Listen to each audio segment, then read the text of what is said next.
Bonjour tout le monde, je vous présente Luca Bellan de GoLo. Bienvenue Luca. Merci beaucoup. Merci pour l'invitation, Catherine. Ça me fait plaisir. Donc, Action Coach Performance, une firme de coaching d'affaires. On fait une série d'entrevues sous les projecteurs avec des entrepreneurs. Et aujourd'hui, j'aimerais entendre parler de Luca l'entrepreneur, mais aussi, bien entendu, de ton entreprise. Alors, je te laisse te présenter de où est-ce que tu viens, qu'est-ce qui a fait que tu t'es lancé dans le domaine de l'entrepreneuriat et, bien entendu, ta compagnie GoLo.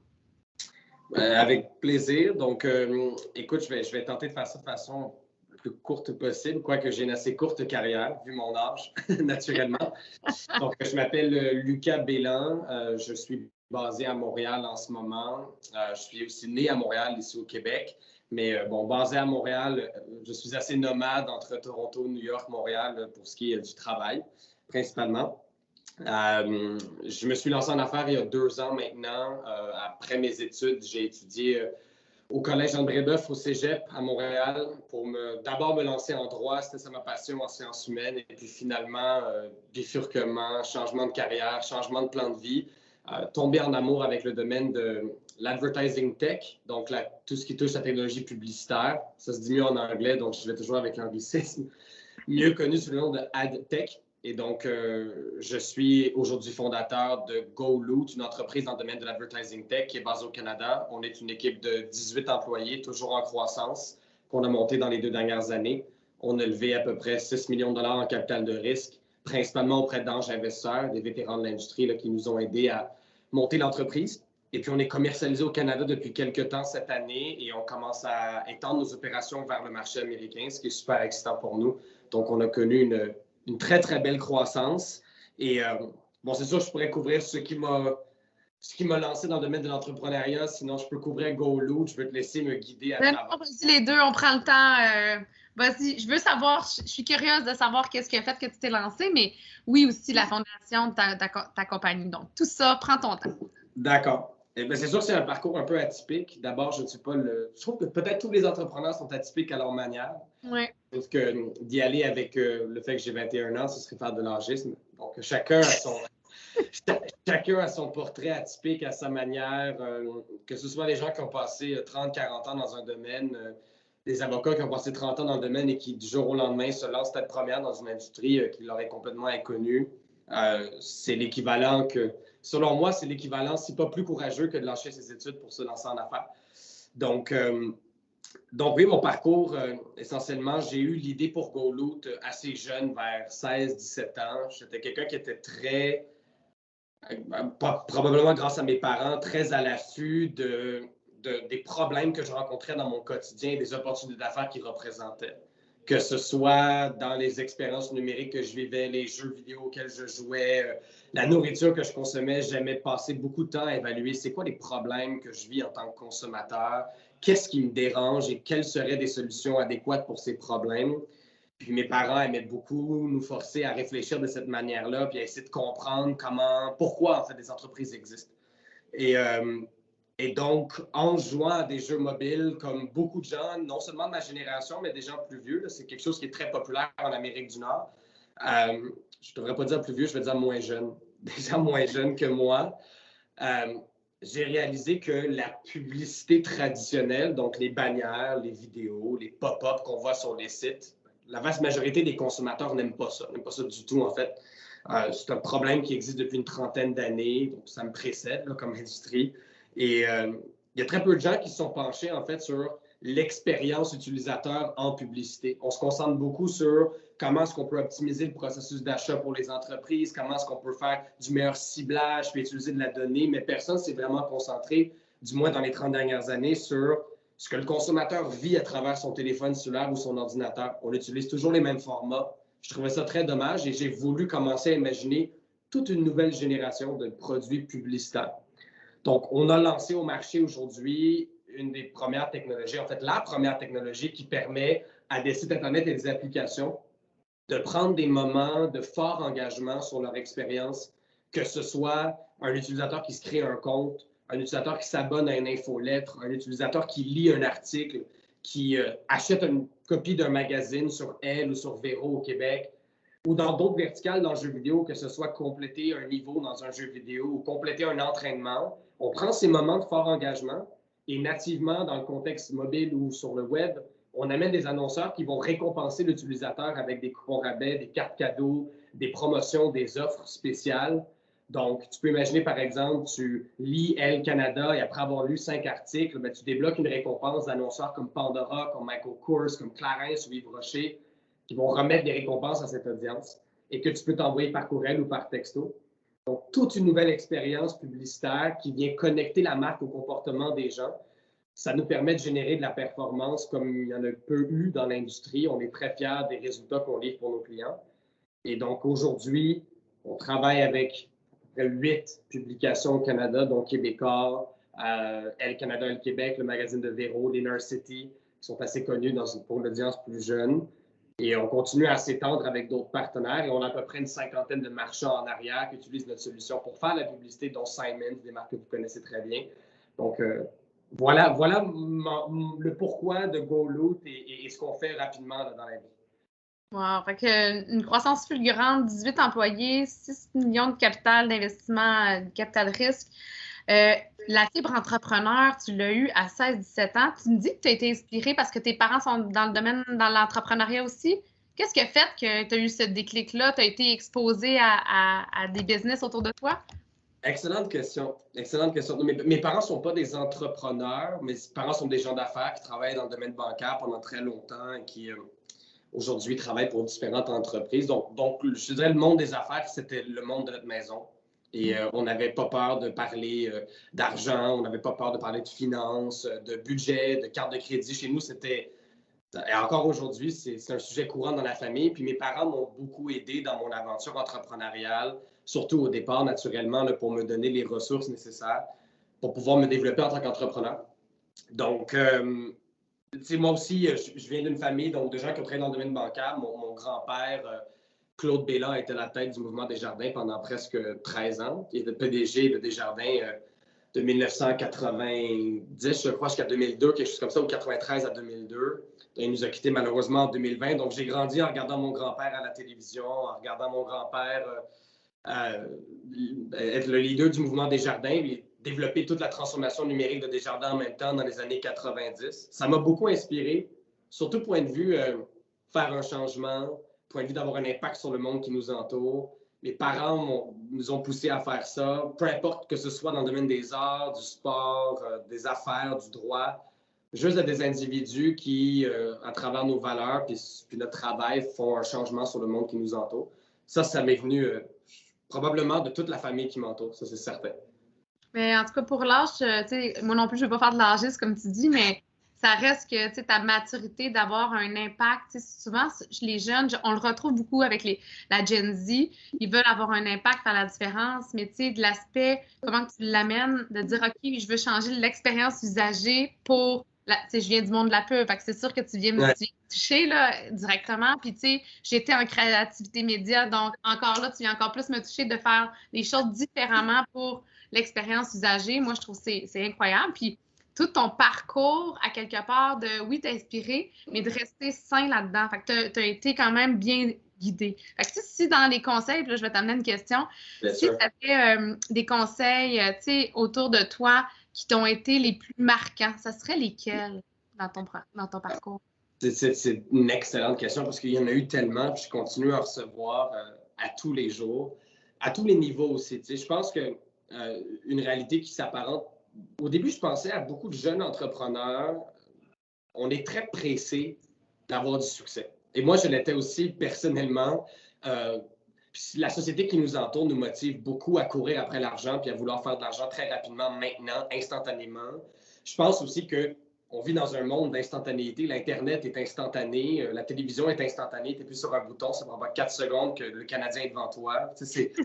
Non, mais c'est vrai, le monde qui nous entoure n'a jamais été aussi stimulant et instantané, ce qui fait que nos valeurs personnelles aussi, on a une nouvelle attente en tant qu'être humain. On veut tout instantanément. Et moi, quand je me suis lancé en entrepreneuriat, je voulais du succès maintenant, je voulais de l'argent maintenant, je voulais une technologie maintenant. C'est aussi probablement un critère des jeunes entrepreneurs en général, on est très pressés. Et il n'y a rien qui a été plus marquant pour moi que de me faire dire par un des investisseurs principaux dans l'entreprise qui s'appelle Joel Leonoff, qui est le fondateur de PaySafe, donc une très grande entreprise dans le domaine de la FinTech, qui a été vendue en 2020. Joel, donc son nom c'est Joël, mais en anglais prononcé Joel, m'avait dit c'est très important de ne pas tomber en amour avec le résultat, mais avec le processus. Donc, ce qui est important pour moi en ce moment, c'est de me concentrer sur chaque petite victoire, chaque journée, chaque rencontre, chaque soirée qu'on fait avec notre équipe, chaque petit release qu'on fait dans notre technologie, et non pas de simplement baser mon bonheur sur les gros résultats, les grosses rondes de financement, le gros exit, le gros IPO. Si on fait ça et qu'on attend que ça, on se décourage très rapidement. Donc ça a été un des très, très, très, très bons conseils que j'ai reçus. Après, il y en a d'autres, au niveau produit, au niveau opération, au niveau financement. Et c'est sûr que le domaine de la tech, je pense que tu viens de nommer quelque chose qui peut les aider. Puis j'en ai quand même beaucoup en entrevue dans ce domaine-là. Puis je te dirais que c'est souvent ça. Hein. Ils veulent monter rapidement, aller chercher le IPO, c'est ça? Il faut que j'utilise le bon langage. Le IPO. Après ça, de monter ça pour se faire racheter par une plus grosse, puis capitaliser. Fait que je vois vraiment que c'est le modèle qui se reproduit. Puis je pense que oui, ça reste que c'est les jeunes, mais la technologie particulièrement, je pense que c'est un peu ça. C'est de dire, je veux changer le monde, je veux amener quelque chose de différent, avoir un impact. Mais à quelque part, si j'ai du fun dans le processus, puis que ma business perdure, ben ça reste que je vais en lancer un autre, puis un autre, puis un autre, parce que tu vas être en amour avec le process. Moi, j'adore ce conseil-là. C'est merveilleux. Merci de me l'avoir partagé. Je vais l'appliquer aussi dans mes coachings avec mes clients parce que souvent, c'est ça, hein, les clients, ils veulent avoir du résultat rapide, puis même dans leur business, c'est la même affaire. C'est les histoires entrepreneuriales, puis je me plains souvent de ça sur LinkedIn quand j'écris mes petits textes d'opinion. J'ai trouvé personnellement que les histoires entrepreneuriales à succès, les Amazon, donc Jeff Bezos, les Mark Zuckerberg, tous les gens à qui c'est des entrepreneurs, on va dire en anglais, we look up to, donc on aspire à devenir ces gens-là. On oublie la quantité faramineuse de micro-détails qu'il y a dans leur aventure, et les hauts, les bas, les problèmes qu'ils ont rencontrés. Et on oublie aussi que Amazon, c'est une entreprise qui va fêter ses 20 ans et même plus aujourd'hui. Facebook, c'est une entreprise qui a aussi 20 ans. Ce pas des entreprises qui ont été parties en 2018 et qui aujourd'hui ont une capitalisation boursière avec plus de zéro qu'on peut imaginer. C'est des histoires sur des décennies. Donc, quand on parle en technologie, on entend tous à devenir Facebook, moi le premier. Et on oublie parfois à quel point ces entrepreneurs-là ont dédié une immense portion de leur vie à leur projet et que la seule façon qu'on peut s'y rendre, c'est pas en espérant devenir Facebook, comme on vient d'en discuter, c'est en tombant en amour avec le processus, puis chaque petite journée qui compte. Bravo. Super témoignage. Merci de ton partage encore de ce côté-là. Je vais passer le message. Je n'ai pas entendu Belle là, dans ta liste de clients. Je vais passer le message à mes anciens collègues. Écoute, je veux pas trop divulguer, mais c'est sûr que ce qu'on fait avec des gros partenaires médias, eu de l'écho au Québec. Donc, on est en conversation avec beaucoup de gros groupes. L'écosystème canadien non plus n'est pas très gros dans le média. Comme tu le sais, je suis certain. Ouais.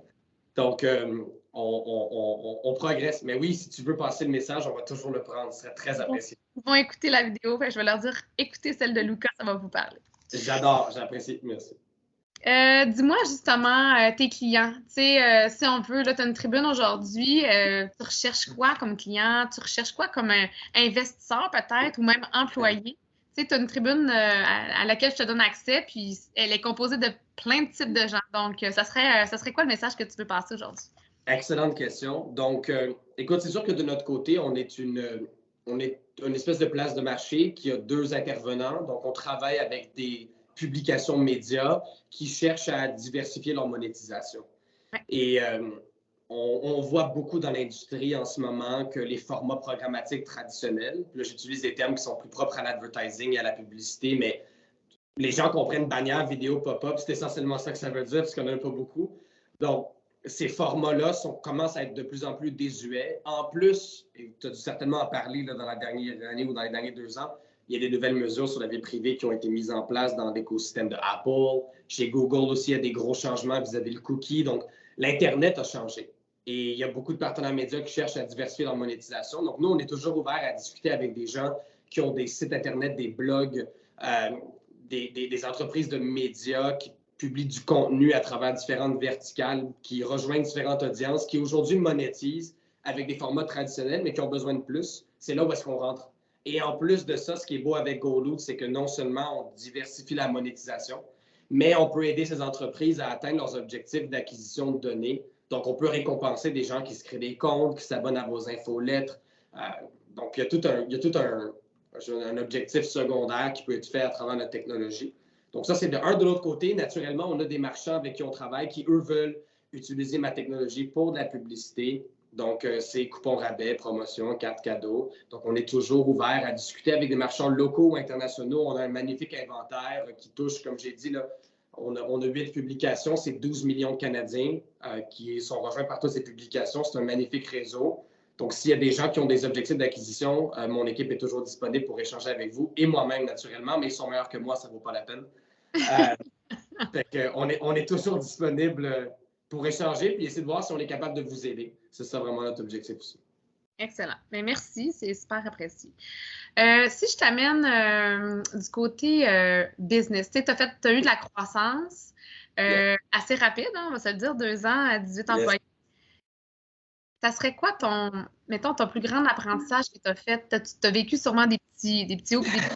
On ne peut pas parler des grands bas puis des moments de découragement, peut-être, mais ça serait quoi les plus grands apprentissages que tu as fait? Il y en a tellement que c'est dur à... Écoute, en toute franchise, depuis que tu m'as donné un petit briefing au début de l'appel, je pense à cette question depuis maintenant 30 dernières minutes. Je me dis, faut que je sorte de quoi de pertinent. Écoute, je vais sortir 2 volets parce qu'il y a des milliers de volets au sein d'une entreprise, que ce soit en ressources humaines, opérations, finances, bref, on peut aller dans des apprentissages à tous les niveaux. Surtout quand on part devant une feuille blanche, quelqu'un qui lâche l'école, qui n'a aucune expérience, aucun diplôme. C'est la réalité de beaucoup d'entrepreneurs, peu importe l'âge ou l'industrie, là, on part souvent devant une feuille blanche, beaucoup plus qu'on le pense.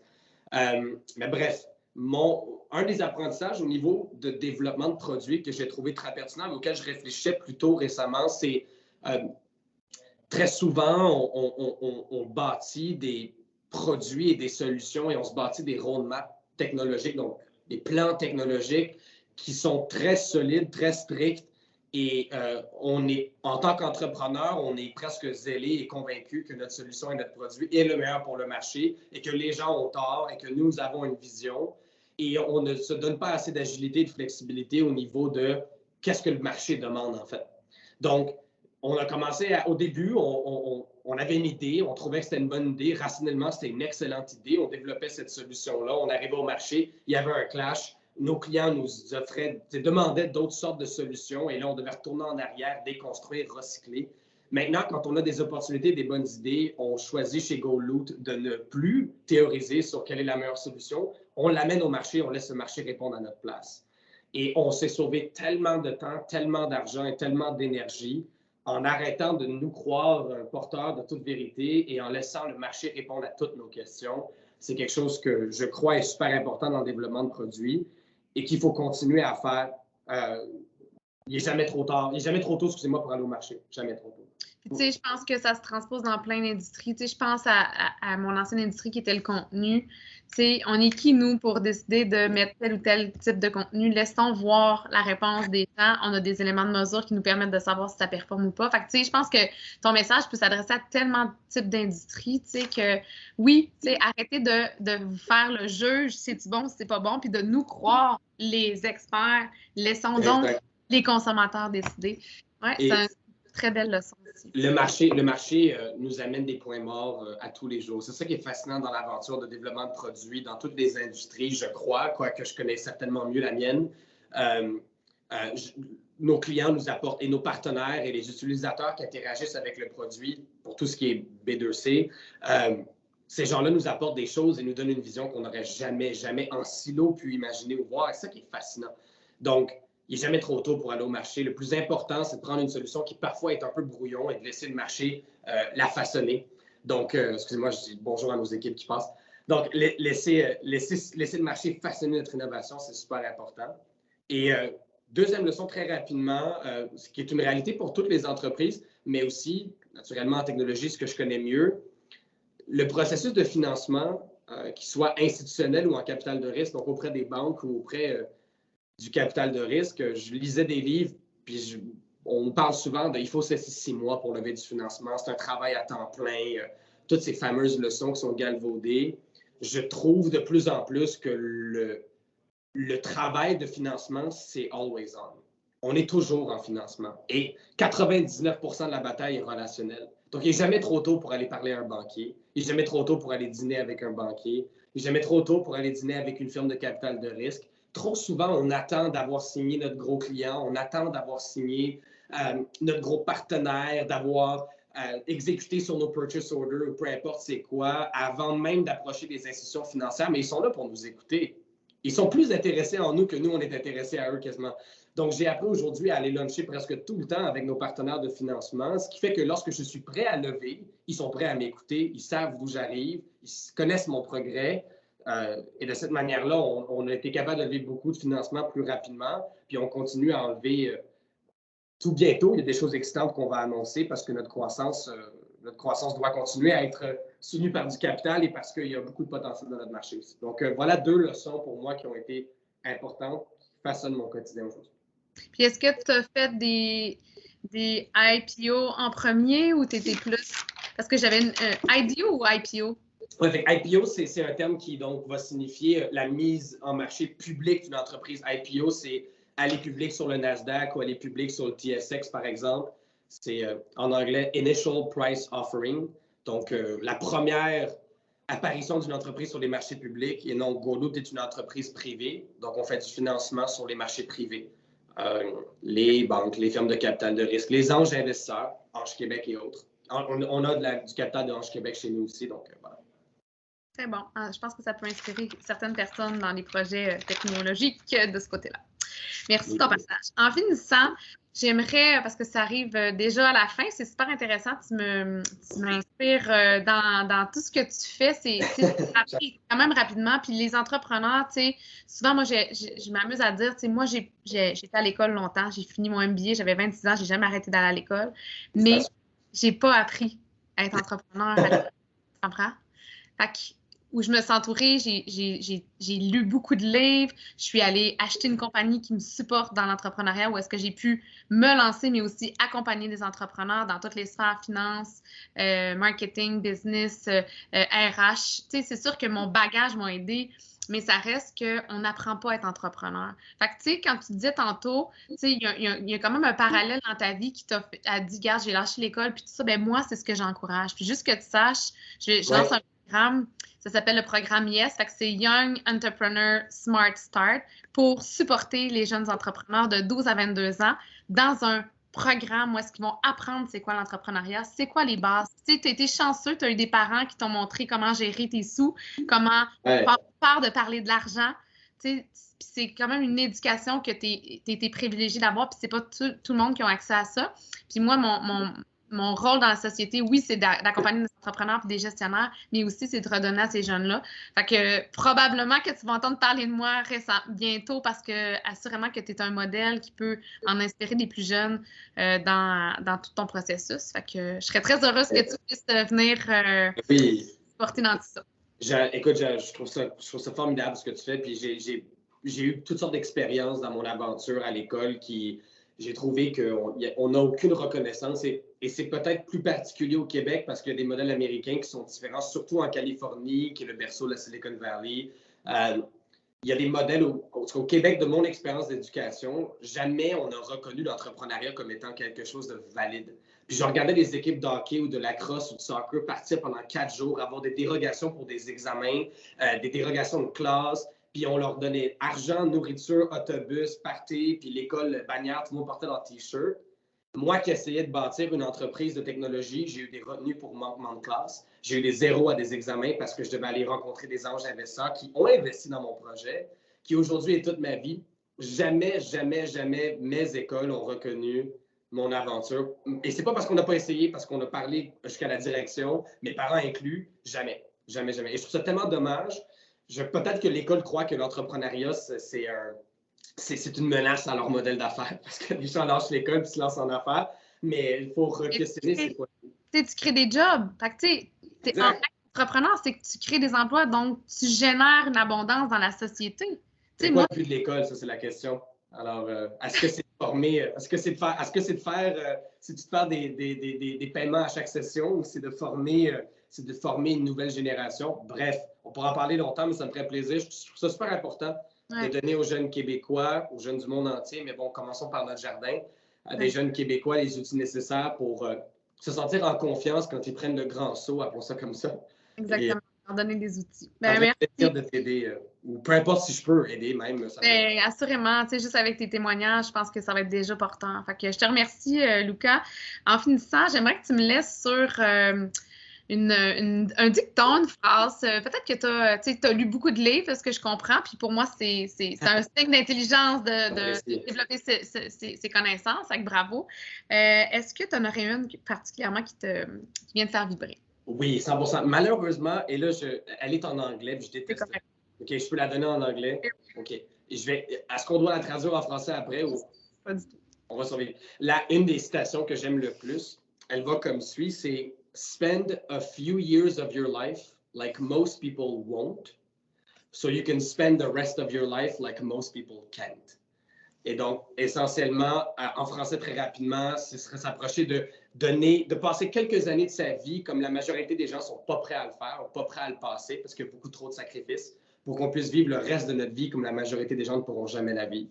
Et c'est vraiment ça qui me motive à tous les jours quand je manque ma jeunesse, comme beaucoup de gens me demandent souvent. Est-ce que tu penses à côté de ta jeunesse? Non. Je crois que je suis en train d'investir quelques années pour faire des sacrifices pendant quelques années pour débloquer une liberté tant financière qu'intellectuelle que je crois que pas beaucoup de gens sont capables d'avoir ou pourront avoir. Ça, c'est ce qui me motive et c'est une quote que j'adore pour les entrepreneurs. J'adore. C'est très inspirant. Puis mon fondateur, Brad, a probablement eu la même inspiration parce qu'à 22 ans, il était millionnaire. Il pouvait arrêter de travailler. Et il travaille encore aujourd'hui. Il a un empire de 85 pays avec Action Coach et bien d'autres business, puis il est milliardaire. Fait que moi, tu m'inspires. Lâche pas, Lucas. J'apprécie. Il est en avance sur moi. Il est en avance sur moi de loin, mais je m'en viens. Je m'en viens, Brad. Eh oui, tu vas y arriver. T'as l'ambition, t'as le talent. Puis tu es capable aussi d'avoir le retour aussi, puis d'être capable de regarder en arrière puis de chercher les bons piliers pour te supporter aussi. Fait que c'est ça qui est important aussi. Merci, Catherine. Merci de ton temps aujourd'hui, puis on se dit à bientôt. À bientôt. Merci beaucoup.